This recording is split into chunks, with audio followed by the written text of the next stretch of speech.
el llamado a su discípulo a tener comunión.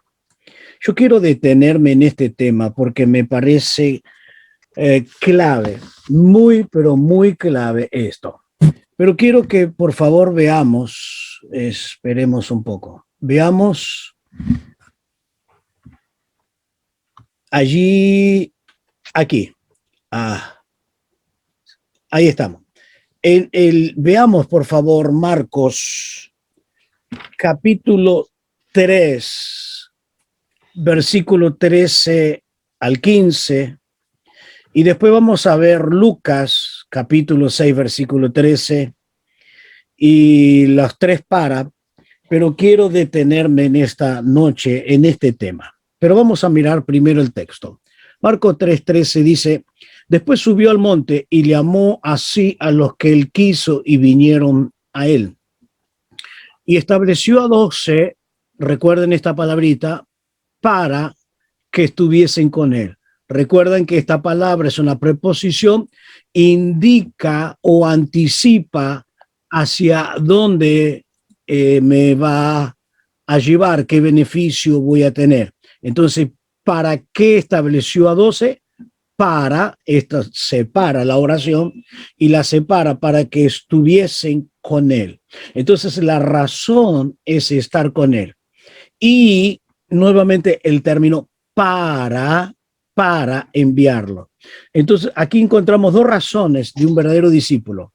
La primera razón por la cual el Señor nos da el privilegio de ser sus discípulos. Primero, para que estuviésemos con Él. Y es esto lo que quiero hablar hoy. Estar en comunión con Él. Y luego de estar en comunión con Él, para enviarlos, pero primero estar con Él, luego sí enviarlos a predicar. 3:15, y que tuviesen autoridad, nuevamente la palabrita, la preposición ¿para qué? Para sanar enfermedades, nuevamente la palabra para echar fuera demonios. Entonces encontramos tres objetivos, cuatro objetivos, cuatro propósitos. El propósito inicial, el propósito número uno, el propósito clave es estar con Él. Después de estar con Él, sí, después, pero primero comunión, enviarlo a predicar. Después de enviarlo a predicar, para que tuviesen autoridad para sanar enfermos y echar fuera demonios. Veamos lo que dice aquí Lucas 6:13. Cuando era de día, llamó a sus discípulos y escogió a 12 de ellos, a los cuales también llamó apóstoles. Este versículo se me abrió a mí, o sea, se me hizo luz hace algunos años atrás, cuando estaba leyendo y me llamó la atención. Noten este interesante versículo. Dice que cuando era de día, después de haber estado orando y clamando toda la noche, él va a elegir a los 12. Y llamó a sus discípulos, no a creyentes. Hemos colocado la diferencia entre creyente y discípulos. Y hoy vamos a verla más contundentemente, la diferencia entre un creyente y discípulo. Le llamó a sus discípulos. Entonces los llamó para que aprendan, para que estén con él, para vivir como él vive, para que aprendan lo que él quería enseñarle y que ellos deberían transmitir. Y escogió a 12 de ellos, a los cuales también, después de ser discípulo, los llamó apóstoles. Primero son discípulos, después son apóstoles. Ahora, primero son aprendices, primero están siguiendo a Cristo. Después de estar a los pies del Señor aprendiendo 3 años y medio, los envían para que sean apóstoles, porque la palabra apóstol significa enviado. Y cuando yo estoy leyendo este texto, no está hablando del ministerio apostólico, sino de la función de ser enviado. Y ese enviado Lo encontramos, pero decenas de veces en la Biblia, y mayormente vamos a encontrar ese término de enviado, tanto a Jesús como a nosotros en el Evangelio de Juan, enviado. Pero yo no puedo ser un enviado o un apóstol, y vuelvo a reiterar, no en el ministerio, sino en el ser enviado, si primero no soy discípulo, no estoy dispuesto a aprender. Los tres para identifica el objetivo, el propósito para que los llamó. Cada para me identifica para qué me llamó. Como tema principal en los versículos 14 y 15 es en comunión con Él. Ahora yo voy a quedarme acá, por favor. Y aquellos que tienen un papel, un lápiz, por favor, anoten, porque lo que voy a transmitirle no está en sus apuntes, pero yo quiero agregarle algo muy importante, porque quiero que observemos mucho más allá que lo que sería el término comunión, porque la palabra comunión en el griego quiere decir socio, compañero, o tiene comunidad, y siempre tiene ese compuesto de la palabra de comunión, con, que en el griego sería sum, y que ahí viene la palabra compañero, cónyuge, comunidad, y así sucesivamente. Todos los términos que inicia con tiene que ver con la unidad, con el compañerismo. Pero cabe hacerme la pregunta en esta noche. La Biblia habla de la comunión. El Señor ora por la comunión. Tenemos que tener comunión con el cielo, con el Señor Jesús. Tenemos que tener comunión con el Espíritu Santo, tenemos que tener comunión con el Padre, tenemos que tener comunión con el Espíritu Santo. Pero en esencia, ¿qué es lo que me da una perfecta comunión?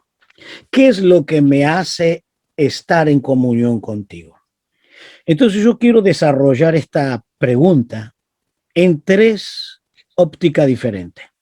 Primero, quiero desarrollar la verdadera comunión, porque no es todo lo que estamos en la iglesia, estamos en comunión, aunque todos cantemos los mismos coros o los mismos signos, aunque pertenezcamos a la misma denominación, aunque vengamos a la misma reunión, pero no siempre estamos en comunión. Entonces yo quiero darle la respuesta, la verdadera comunión. La segunda respuesta que quiero darle, la verdad en cuanto a la comunión.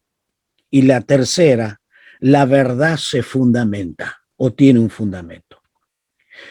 Bien, si bien lo que a mí me une con usted, nunca se olvide, hermano, es la verdad. La verdad. Y los filósofos, las personas de renombre en la historia humana han tratado de encontrar una respuesta, un concepto, una opinión. ¿Qué es la verdad? ¿Qué es la verdad? Y claro, cada uno dio sus conceptos. Aún hasta Pilato preguntó y dice, ¿qué es la verdad? Esta pregunta se la han hecho en toda la historia de la humanidad. ¿Qué es verdaderamente la verdad? Porque la verdad de los que me une es la verdad, la que me une contigo. Ahora, la palabra verdad en el griego es aletheia, aletheia. Me llamó la atención cuando estuve mirando este término de aletheia. Este término aletheia quiere decir lo que no está oculto, lo que no está tapado, lo que no está escondido. Es lo que está revelado, lo que está visible. Eso es aletheia, aletheia. Y también esta palabra es compuesta por a aletheia. Entonces, la A, siempre esa A tiene que ver con an o con on, anticristo, contra. Entonces, aletheia es contra de lo oculto, está revelado. Y muchas veces el Señor Jesús habla de los misterios revelados y el evangelio es un misterio revelado. Ahora, ese misterio, yo todavía sigo respondiendo la primera pregunta, o sea, el primer concepto. La verdad es lo que nos une, es la comunión. La comunión, lo que me hace estar unido contigo es la verdad. No crea en el ecumenismo. El ecumenismo es totalmente antibíblico. Es todo lo contrario, porque el ecumenismo es tener todo en comunión y es mentira. No tenemos todo en comunión, porque un musulmán no tiene comunión conmigo en la verdad. Un católico no tiene la verdad conmigo. No, y el ecumenismo une a todo y bueno, todos estamos unidos. Mentira, no hay comunión. La verdadera comunión es practicar, vivir, creer en la verdad. Y eso es lo que me une contigo. Eso es lo que me une con mi iglesia. Esta es una de las grandes verdades, de las grandes estructuras que nos une. La verdad, la verdad. Entonces ya estamos diciendo qué es la verdad. Es algo que no está oculto. Y el Señor, viene a mi memoria un versículo que quiero que busquemos en la Biblia, allí en Romanos, creo que es el capítulo 3, Romanos 3, 3:25. Esta palabra, la que yo me estaba recordando ahora, es manifestar. 3:25 dice, a quien Dios puso como propiciación por medio de la fe en su sangre para manifestar su justicia a causa de haber pasado por alto su paciencia en los pecados pasados. Versículo 26, con la mira de manifestar en este tiempo su justicia. Simplemente acá, las dos veces usa la palabra manifestar, y esa palabra manifestar es hacerlo visible, de tal manera que nadie puede ignorar, nadie ignora. Es como un cartel que está a la vista de todo, todos los que pasan lo ven, y eso es lo que hace Dios, manifestarlo, hacerlo visible. ¿Y qué es lo que hace Dios visible? La verdad. Ahora cada uno decide. Yo decido creerla, decido que ella opere en mí, que me cambie, que me perfeccione, que esa verdad me dé una esperanza eterna. Por eso a mí lo que me une con usted es la verdad. Ahora, sigo en esa misma pregunta, estoy en el primer tópico de respuesta. La verdad es la comunión. Ahora, esta verdad, siempre la misma, en la primera pregunta, la primera respuesta, tiene 4 grandísimas verdades en los que creen. Tienen 4 grandes verdades. No pase por alto esto, por favor. No pase por alto. No podemos ignorar la verdad, tenemos que conocerla, y eso es lo que el diablo quiere, que usted no conozca la verdad. Y un discípulo tiene que conocer la verdad, y mucho más aquel que va a discipular y que tiene que transmitir la verdad. Ahora, ¿qué hace la verdad? ¿Qué efectos básicos produce la verdad? Número 1. El efecto básico número 1 de la verdad coloca o me coloca un fundamento sólido. Yo estoy fundamentado en la verdad. Estoy fundamentado en esa verdad única, la que Cristo proclamó, la que el Espíritu Santo reveló y lo que los apóstoles transmitieron. Esa es la verdad. que coloca un fundamento. Segundo, esa verdad produce un segundo efecto en mí. Y el segundo efecto no solamente es la base, sino que es un poder activo que produce en mi crecimiento. La verdad no es inerte, no es una filosofía. La verdad es el poder activo de Dios. Y si quiere, puedo decirte más, la verdad es Cristo en acción, porque Él es la verdad.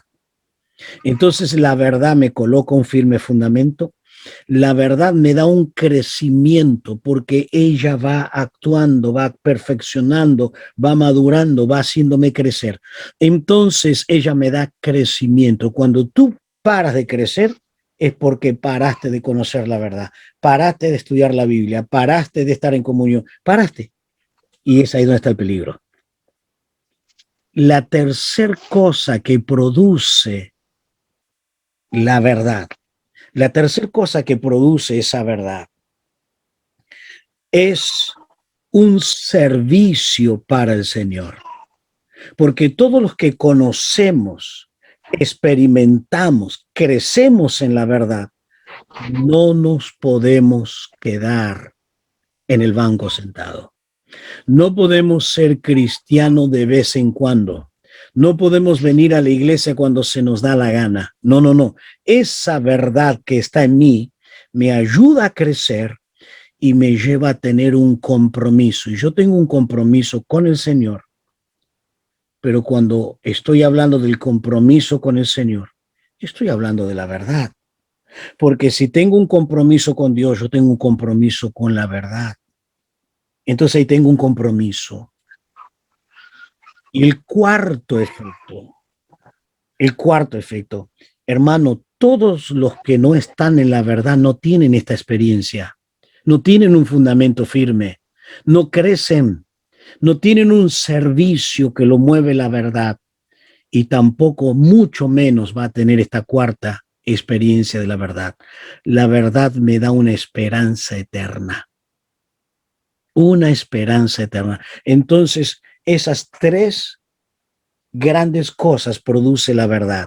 Lo que es la aletheia, es la revelación visible de Dios. Y es una revelación comprensible. Es racional. Es racional. La verdad es racional. Usted la puede razonar, la puede entender y la puede practicar. Entonces usted tiene este gran privilegio y este privilegio de tener un fundamento, un crecimiento continuo, un compromiso con el Señor, servirle y una esperanza eterna. Acabo de darle la primera definición de la verdad, pero yo quiero seguir porque dije que voy a darles tres enfoques sobre la verdad. El segundo enfoque sobre la verdad es ¿quién me la revela esa verdad? Porque yo no puedo conocerla por mí mismo. No, yo no puedo conocerla. Usted no la puede conocer por su propio esfuerzo, por su inteligencia, por su capacidad. Usted puede ser un brillante alumno en la facultad, pero una persona totalmente ignorante en las cosas de Dios. Pero la verdad es revelada por el Espíritu Santo. Por el Espíritu Santo. El Espíritu es el que me revela la verdad. Entonces, quiero que vayamos al Evangelio de Juan. En el capítulo 16, Juan capítulo 16. En el versículo 14. Dice, Él me glorificará porque tomará lo mío y lo hará saber. ¿Qué va a hacer el Espíritu? Va a tomar todo lo de Cristo y eso, todo lo que es de Cristo, me lo revela. Me lo va a hacer saber. ¿Quién? El Espíritu. ¿Quién es el que te revela? Si tú tienes algún conocimiento, es por obra del Espíritu Santo. Pero yo quiero que darles tres respuestas a esta verdad. Tres respuestas. Y esas tres respuestas están en el Evangelio de Juan, porque Juan es una persona que escribe y repite una palabra, luego toma otra palabra y la repite y la repite. Por ejemplo, él repite muchas veces, 99 veces en el Evangelio de Juan, creer, 99 veces.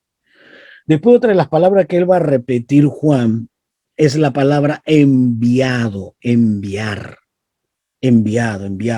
Continuamente él repite el término enviado. Otra de las palabras que Juan repite en su evangelio es la palabra verdad. Parece que se complace en hacernos entender la verdad. Y entonces hemos dicho que el Espíritu revela la verdad, pero la Biblia va más a fondo que esto todavía. No es solamente que nos revela la verdad. En Juan, capítulo 16, versículo 13, dice, pero cuando venga el Espíritu de verdad, entonces no solamente Él revela la verdad, Él es la verdad. Por eso la Biblia lo califica al Espíritu como Espíritu de verdad. Bien, yo le estoy explicando todo esto de una manera teológica, porque estamos hablando de la teología de la verdad. Pero yo no quiero quedar simplemente en la teología. Yo quiero que piense usted conmigo un momento, por favor. Porque cuando pensamos nos va a llevar a conclusiones. No solamente recibir y recibir teología. No. Vamos a ir a la práctica ahora. Vamos a llevarlo a la práctica. Y cuando lo llevo a la práctica, si el Espíritu es el Espíritu de verdad y el Espíritu me revela a Cristo y Él tiene la verdad, si yo estoy creyendo una falsa doctrina, una herejía, la pregunta ¿es el Espíritu de Dios que me reveló eso? No, porque la Biblia dice que el Espíritu dará a conocer a Cristo la verdad.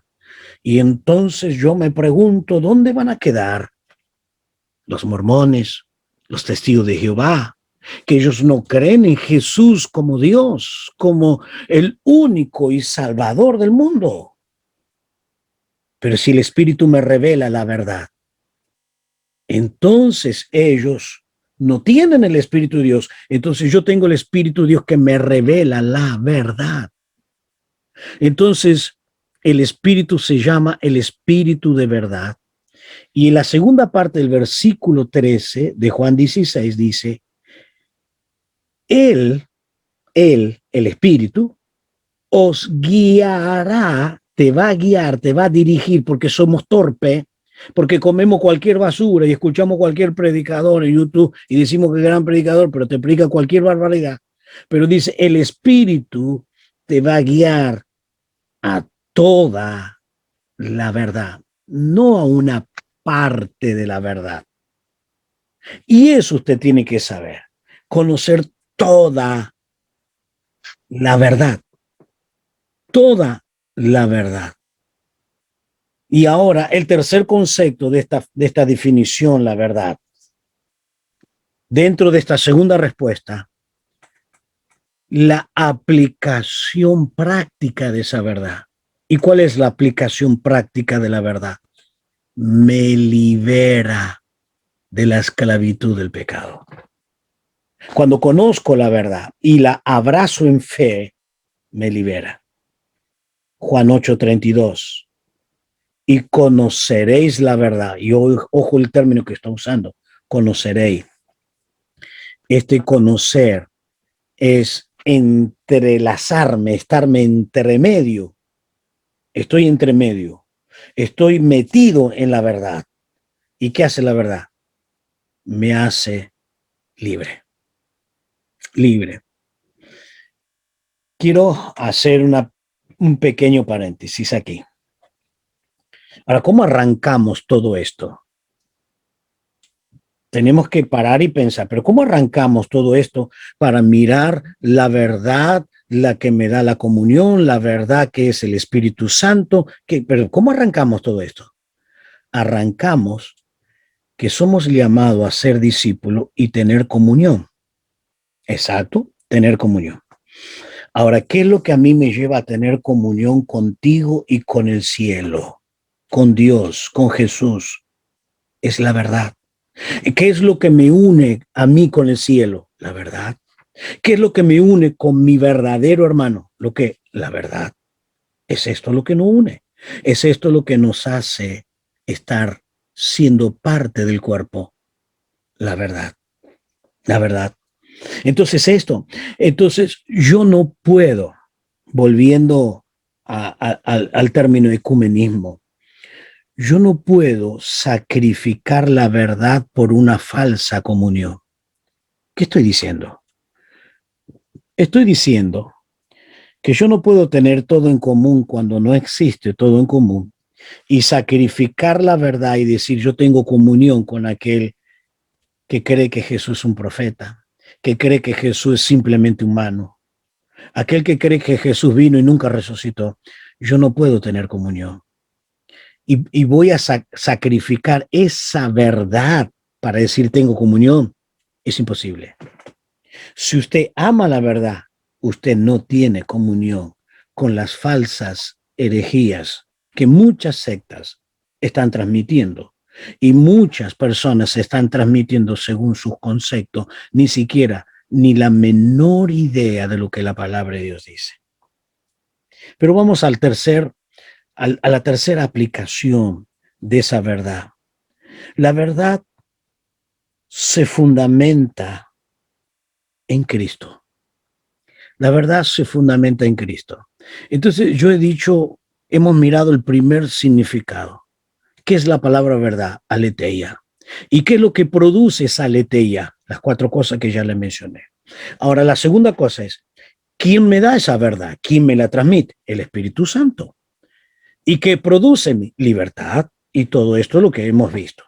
Pero ahora, el verdadero fundamento es Cristo, porque yo conozco la verdad. ¿Por qué? Porque el Espíritu me revela. Ahora, ¿quién es esa verdad? ¿Quién es esa verdad? Esa verdad es Cristo. Es Cristo. Ya lo hemos leído en Juan 16:14, porque Él me glorificará porque tomará lo mío y lo hará saber. Él va a glorificarle. Y la verdad es una, y la verdad es eterna. La verdad es una y es eterna. En todos los tiempos siempre estuvo esa única y absoluta verdad. Entonces ahora yo le invito a que usted abra su Biblia en el Evangelio de Juan, pero ahora en el capítulo 1. Juan, capítulo 1, versículo 14. Juan 1:14. Dice, y aquel verbo, aquella palabra, aquel mensaje activo, poderoso, todo eso significa el verbo, fue hecho carne, se introduce al mundo y habitó entre nosotros y vimos su gloria, gloria del unigénito, Padre, del Padre, y él está lleno de gracia y de verdad. Pero note que antes de hablar de estar lleno, pleró, total, de la gracia y la verdad, dice, vimos su gloria. Entonces lo que ven la gloria del Señor son aquel que cree que Cristo es Dios y se introduce en la humanidad y puede ver la plenitud, por eso dice el lleno. ¿Y qué es Cristo? Cristo tiene toda la plenitud, la totalidad de la gracia y la verdad. Entonces, si usted quiere tener la plenitud de la gracia y la verdad, tiene que creer en Cristo. Muy bien. Pero yo quiero dejarle dos cosas más todavía bajo esta respuesta. En esta respuesta, vuelvo al Evangelio de Juan, pero al capítulo 15. Y en el capítulo 15, en el versículo 15, cuando se introduce el Hijo en la humanidad, Él nace como hombre, crece como hombre, pero transmite la palabra. Y entre las cosas que Él va a transmitir, mire lo que dice 15:15. Ya no os llamaré siervo, porque el siervo no sabe lo que hace su señor, pero os he llamado amigo. ¿Por qué me llama amigo? Porque todas las cosas que oí de mi Padre os la he dado a conocer. Ustedes no ignoran todo lo que el Padre me dio. Ustedes no están ignorando, porque todo lo que el Padre me dio, yo se los he dado a conocer, se los di a conocer. Y entre esas cosas, porque aquí está sintetizando todos los 3 años en ministerio, se los he dado a conocer que todo. Entonces yo para mirar todo tengo que mirar los 4 evangelios. ¿Cuál es ese todo? Ahora quiero decirte algo, que ese todo es dar a conocer al Padre. Una de las grandes verdades es dar a conocer al Padre, su señorío, su autoridad, su gobierno, su misericordia. Es impresionante todo lo que Cristo dice del Padre. Entonces comienzo a conocer el Padre en la verdad. Entonces, ¿qué hace? ¿Cuál es el verdadero fundamento? Es conocer la gracia y la verdad. Y esa gracia y esa verdad es revelado en Cristo. ¿Y qué me revela? Al Padre. Y ahora viene lo que yo le llamo el broche de oro de todo esto. ¿Y cuál es el broche de oro? Cuando yo llego a conocer todo lo que Cristo me da y me llama un amigo, me llama como amigo, y me coloca, dice, tú ya no eres más siervo, ya no sabes lo que hace el Señor. Esto es un siervo, pero ahora tú pasas a ser mi amigo. Y mi amigo porque lo sabes todo. Pero ¿qué beneficio me trae a mí de conocer todo esto? Romanos 10:17. La fe viene por el oír y el oír de la palabra. Entonces, cuando conozco toda la verdad, ¿qué me genera? Fe. Ahí entonces me genera fe. Pero que tengo que conocer toda esa revelación. Comienzo a conocer a Cristo. Comienzo a conocer a Dios. Comienzo a conocer las verdades maravillosas del Señor. Qué precioso privilegio. Ahora, yo quiero que usted piense un poco. ¿Qué es lo que significa un discípulo teniendo comunión? Es estar en la verdad. Es practicar la verdad, vivir la verdad, y esto produce efectos, muchos efectos. Entonces, conocer esta verdad me trae estos grandes privilegios. Nuestro llamado, tu llamado y mi llamado es a tener comunión. Nuestro llamado verdaderamente es tener comunión. Y aquí yo he colocado 3 versículos en esta primer cosas, en este primer tópico que sería dentro de los apuntes, ¿no? Porque todo lo que agregué está fuera de los apuntes, pero dentro de los apuntes, nuestro llamado es tener comunión. Y en 1 Corintios 1:9 dice, fiel es Dios, el cual fuiste llamado. ¿Para qué yo soy llamado? ¿Para ir al cielo? Sí, eso es después de la muerte, pero antes de la muerte, ¿para qué? A la comunión con su Hijo Jesucristo, nuestro Señor. Por favor, quiero que preste atención acá, porque no podemos leerlo rápidamente cada versículo, deberíamos hacer un verdadero análisis o una exégesis. Entonces me está diciendo que Dios es fiel. Dios es fiel, Dios no falla. Y como Dios no falla, entonces Dios me llama. En esa fidelidad Dios me llama. ¿Pero para qué me llama? Para tener comunión con su Hijo, con Jesús, para que tengamos comunión con su Hijo. Ahora, ¿cómo yo sé que tengo comunión con Jesús? Mire cómo termina el texto.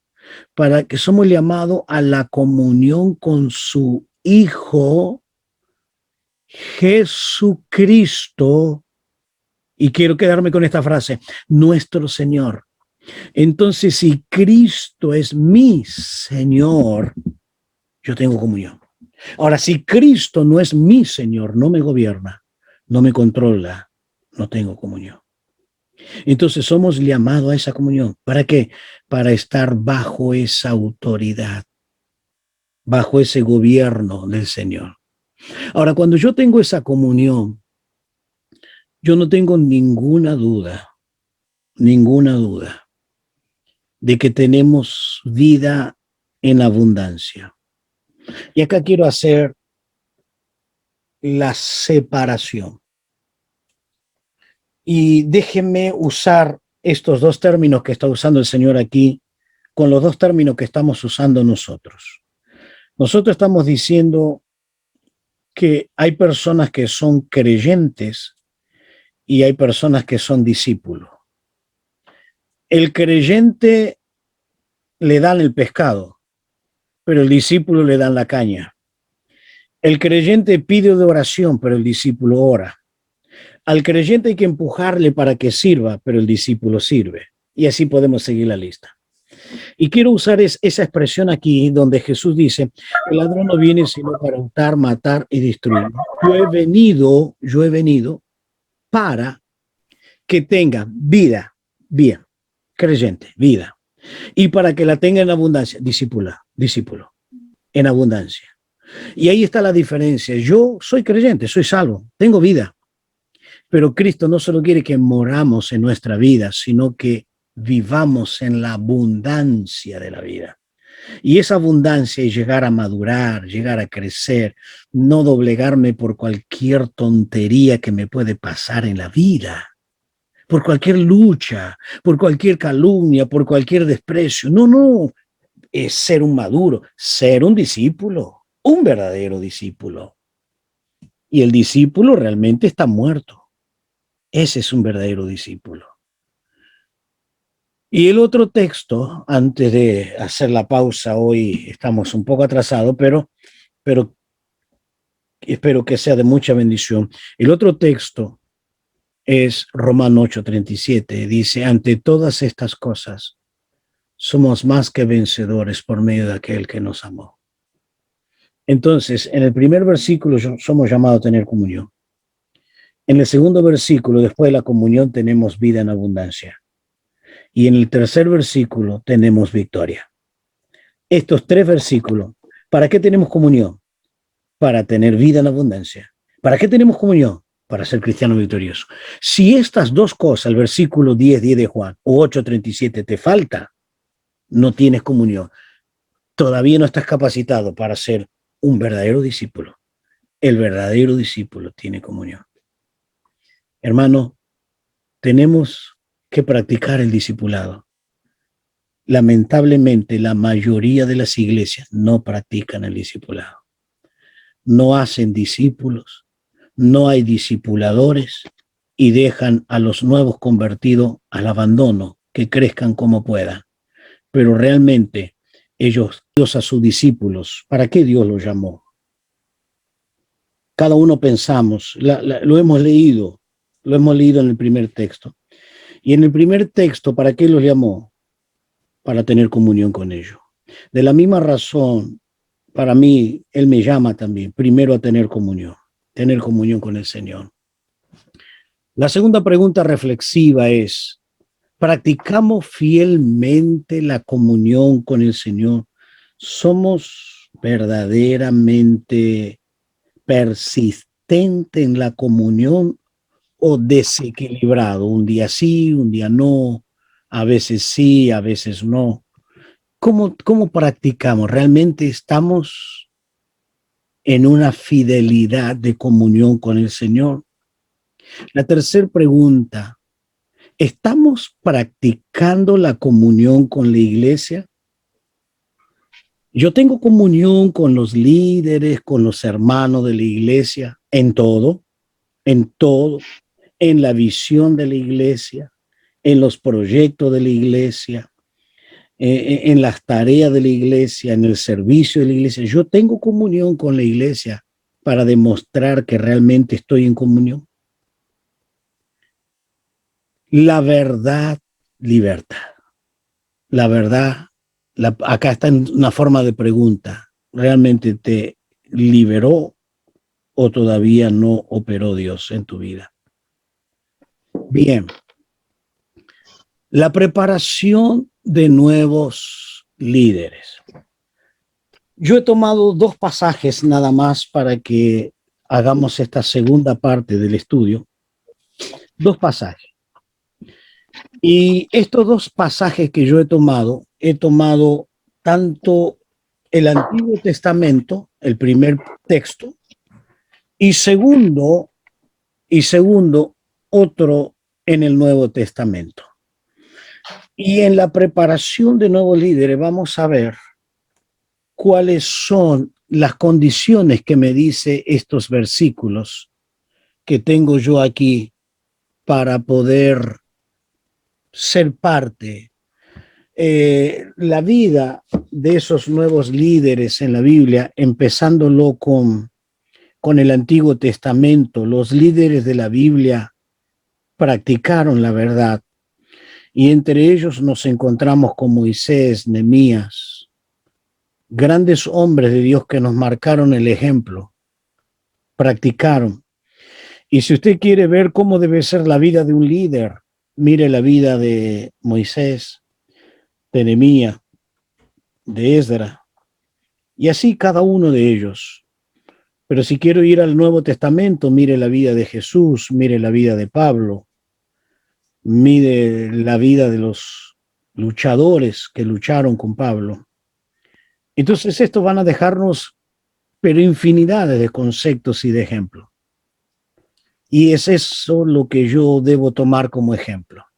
Entonces en la vida de Moisés, en Números capítulo 11, versículo 14 y 15, luego vamos a saltar al libro de Éxodo, y dice en número 11, 14, yo solo no soy capaz de cuidar a todo este pueblo, lo dice Moisés.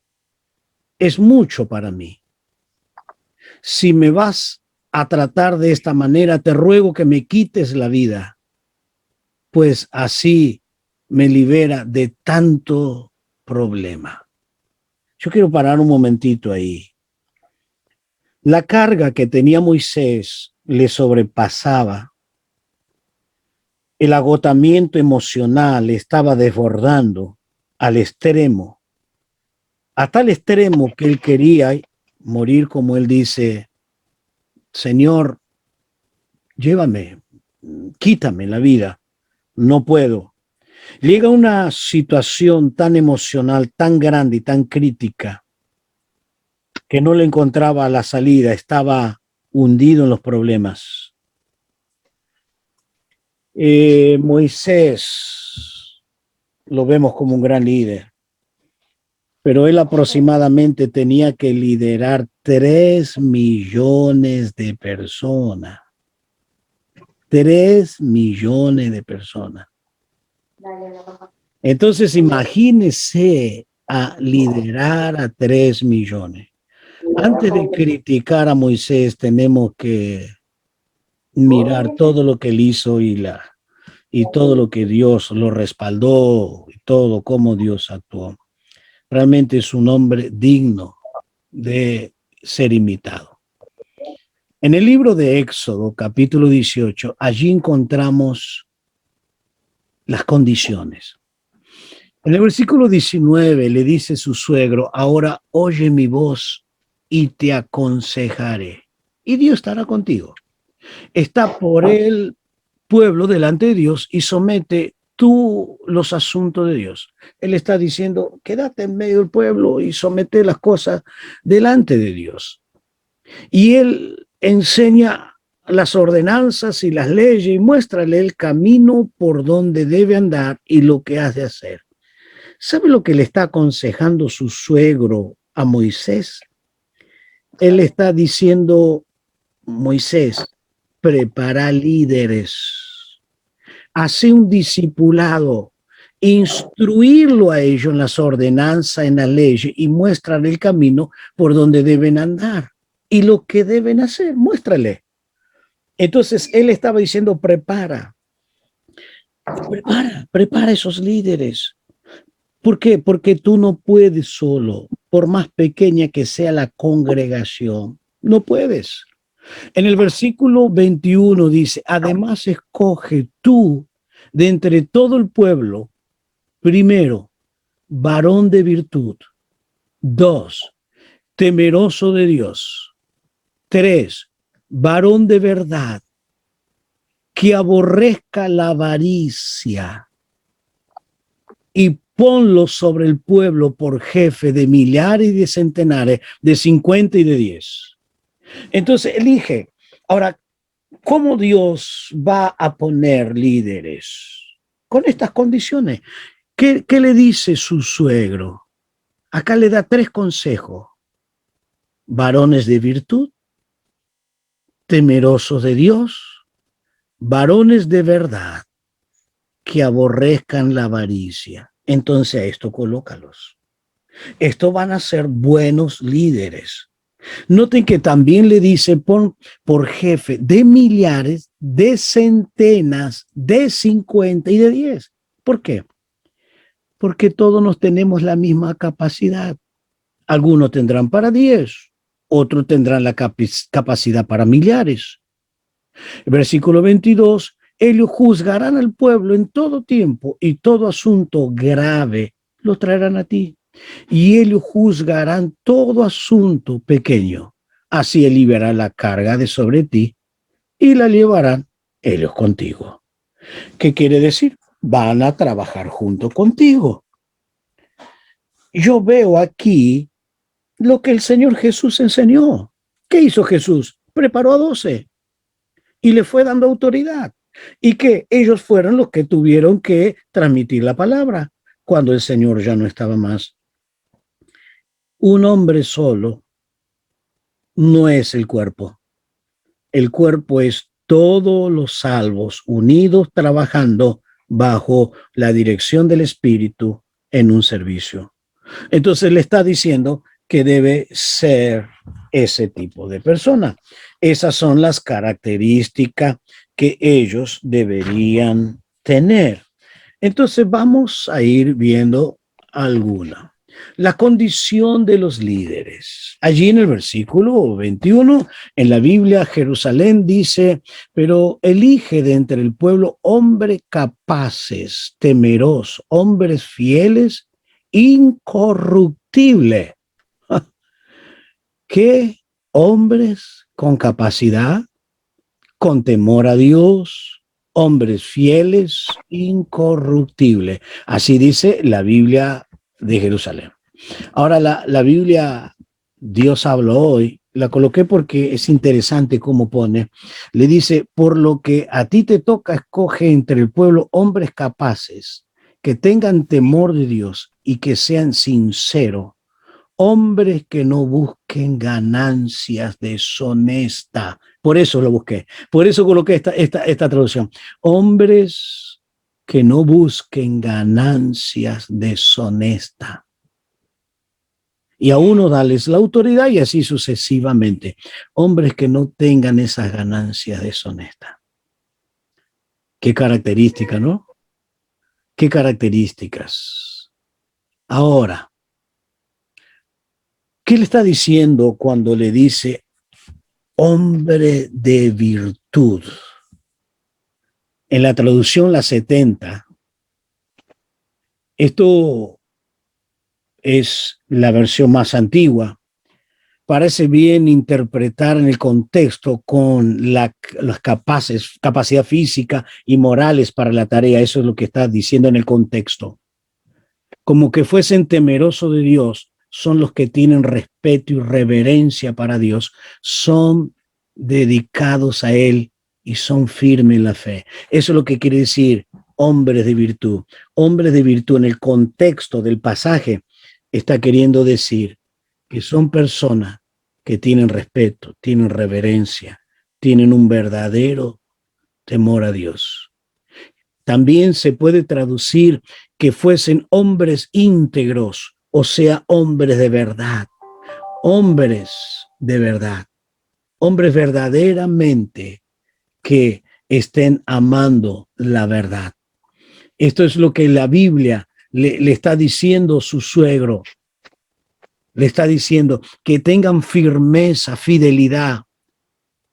Se deriva del verbo que significa persona de confianza, que se pueden sostener en medio de todas las luchas, en medio de todas las dificultades, que aborrezca la avaricia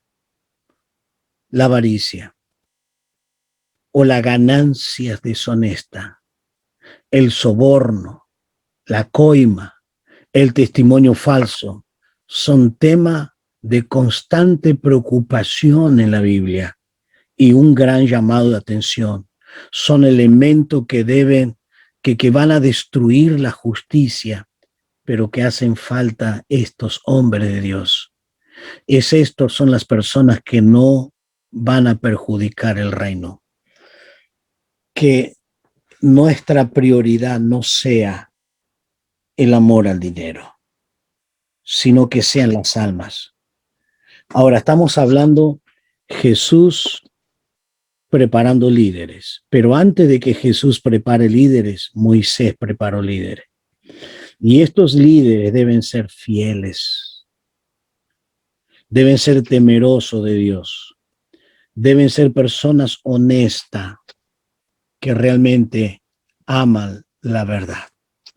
Ahora, Pablo también va a preparar líderes. Él también va a poner algunas características, algunas condiciones. Y este texto ya lo hemos leído, pero vamos a volver a leerlo.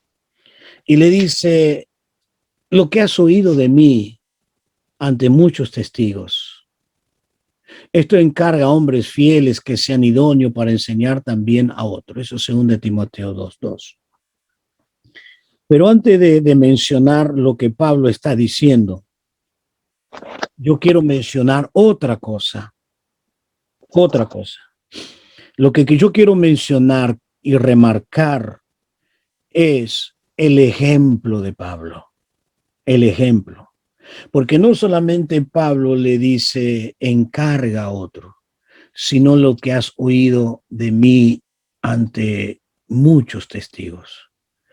Pablo enseñó la palabra con ejemplos, pero también lo enseñó con hechos, con sus labios. Entonces ustedes ahora estamos saltando de ser un discipulado para que usted sea un discipulador, y usted tiene que serlo. Como mínimo usted tiene que contar su testimonio, lo que Dios hizo con usted. Aunque usted diga, yo no tengo capacidad, no, pero usted tiene un testimonio, algo Dios hizo en usted. Eso es lo que Jesús le mandó al ese endemoniado gadareno. Va y cuenta los tuyos, cuéntales lo que Dios ha hecho contigo. No tenía nada para dar o para explicar, pero él tenía un testimonio que dar. Tal vez usted no tenga mucha experiencia, pero tiene un testimonio. Y esto es bueno. Entonces Pablo le dice, lo que has oído de mí ante muchos testigos, encarga a hombres fieles, idóneos, para enseñar a otros. Aquí yo ya le expliqué que acá está hablando de 4 generaciones. Pablo le está hablando a Timoteo, Pablo la primera generación, la segunda Timoteo, encarga a hombres fieles, la tercera generación, que sean idóneos para enseñar a otros, la cuarta generación. 4 generaciones. Yo creo, hermanos, por un lado tengo la certeza que se está cumpliendo la Biblia y que en los últimos días va a haber apostasía. Pero creo también que la iglesia ha fallado en la enseñanza, ha fallado en la dedicación a la palabra, en las instrucciones de la palabra, Dios ha permitido vivir algunos momentos maravillosos en la vida de la iglesia, dependiendo de la nación. Y la nación argentina no vivió muchos años buenos, tuvo algunos buenos por allá en el año 54. En el inicio de la nación argentina, en 1812, tuvo un gran maestro, Thompson, que le predicó a los líderes de aquella época, y entre ellos era Sarmiento, San Martín. Todos ellos escucharon la palabra de Dios por aquel gran maestro Thompson, que fue el primero que ha traído Biblia a la Argentina y que vivió como colportor y trajo la Biblia a la Argentina, Uruguay, Brasil, Perú. Fue un gran maestro y él fue el fundador de las escuelas en Argentina. Entonces, el fundador de las escuelas en Argentina ha sido un fiel cristiano, un fiel hijo de Dios. Y bueno, esos momentos iniciales en la Argentina fue muy bueno, a tal punto que Argentina era rica, riquísima en economía, en espiritualidad, en poder.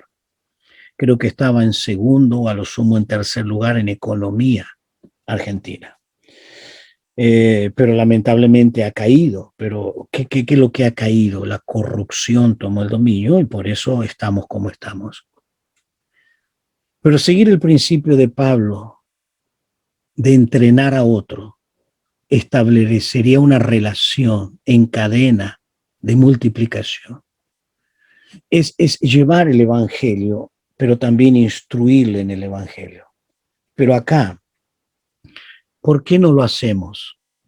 Porque nos lleva tiempo.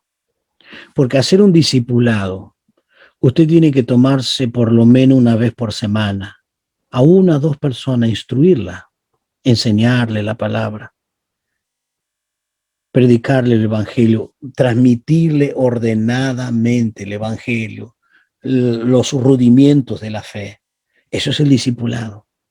Entonces usted va a tener dos o tres personas, pero que nunca se van a desviar. Muy difícil, porque van a ser instruidas.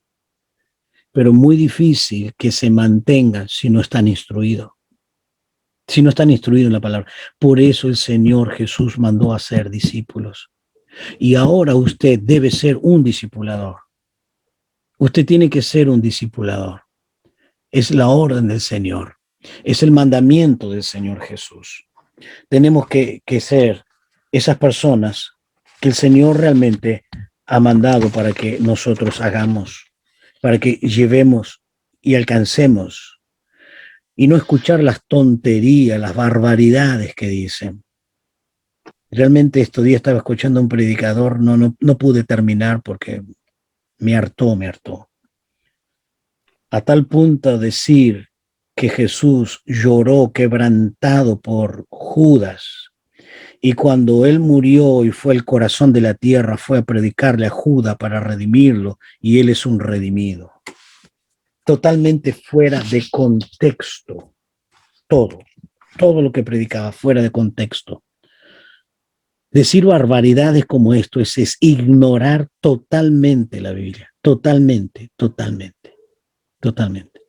Por eso, y había mucha gente y todos aplaudían y gritaban. Son tan ignorantes como el predicador. Y no podemos, hermanos, no podemos comer cualquier cosa. Por eso es importante estudiar la palabra, dejarse enseñar y enseñar a otra. Ahora, las tres preguntas reflexivas, las tres preguntas. Y la pregunta, ¿está usted preparado para líderes? ¿Usted está preparado para liderar? No le estoy hablando de liderar una iglesia, de liderar, no, liderar a dos o tres, enseñar la palabra, tomarse el tiempo, tomarse 2 años y estar ahí enseñando semana tras semana. ¿Usted está dispuesto? Si usted no está dispuesto, yo le tengo que ser muy sincero, y no quiero darle vuelta. Este estudio no sirve, no va a servir para usted, no sirve. Si usted no está dispuesto a enseñar, transmitir la palabra, no sirve. Este estudio no es para usted. Pero estudie para ser un verdadero maestro. Pero no un maestro ante multitud, ante la iglesia, no, enseñándole la palabra del Señor.